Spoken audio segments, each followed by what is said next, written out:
He says the preceding survey of the history of apologetics illustrates the wide variety of approaches that have been developed to defend the Christian faith since its first century. So we've seen things like people responding to charges against the early Christian church with people like Justin Martyr, who didn't always have the kind of the best approach to things, but still was answering against different charges of early Christianity. Then we just had people like Augustine, who kind of took the Platonic approach and kind of looked at it from there.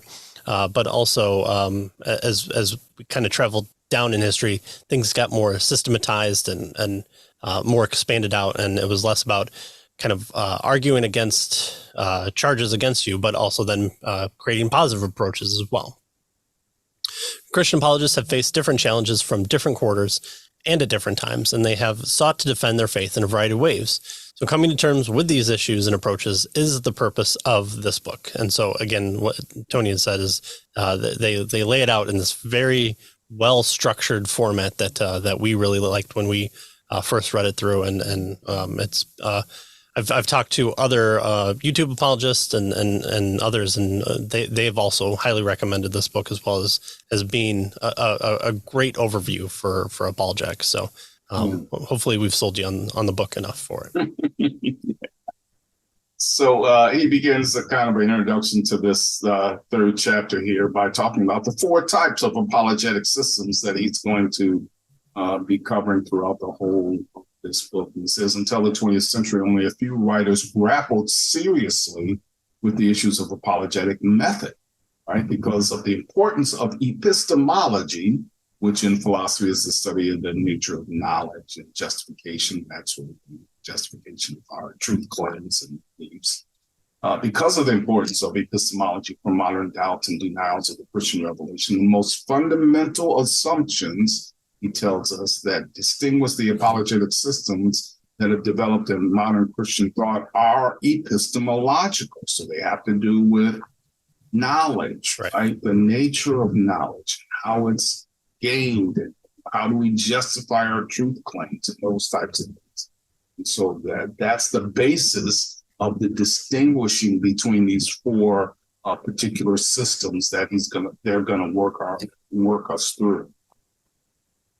And so they kind of apply Edwin Burt's topology of religious philosophy to apologetics in particular. He says that we may distinguish 4 kind of basic approaches to apologetics. And so we can kind of get in the nitty gritty and say, well, this one has more relation to this one, or this one should be expanded, or we should bring in another one. I always refer back to Counterpoints of 5 Views of Apologetics, which of course has 5 different views. And in there, one of them is the cumulative case. So I think, I don't know if the book has termed it as such, but it's kind of the leaky buckets. But if you put enough buckets with the holes in it, but you're turning the buckets, hopefully at some point you're not losing as much water. And so they kind of view this as a third category. But here we're classifying it just in 4 different categories, and that's the classical apologetics, the evidentialism or the empirical version of apologetics, which we'll get to it, but is different than just evidence. So evidentialism is way different than evidence. Then there's reformed apologetics, and then fideism. Each of these 4 approaches.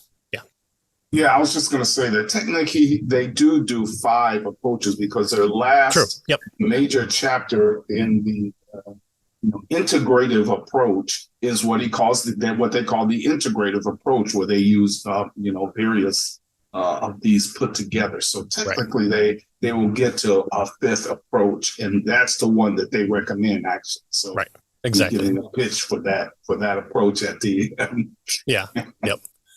So each of these 4 approaches in apologetics, though its precursors in earlier periods of church history, emerged as distinct approaches to apologetics grounded in the explicit epistemology in the late 19th and 20th centuries. That's kind of what we view as more the kind of official heyday of apologetics. It's where philosophy came into the mix kind of more formally. You had it studied in the big schools, and those big schools have taken it over and done different things with it. But the late 19th, earliest 20th century, and then you have to skip a few years because of certain number of world wars. But they talk about how they're going to briefly describe kind of the overview for each of these four, and then they will expand it in later chapters. Right.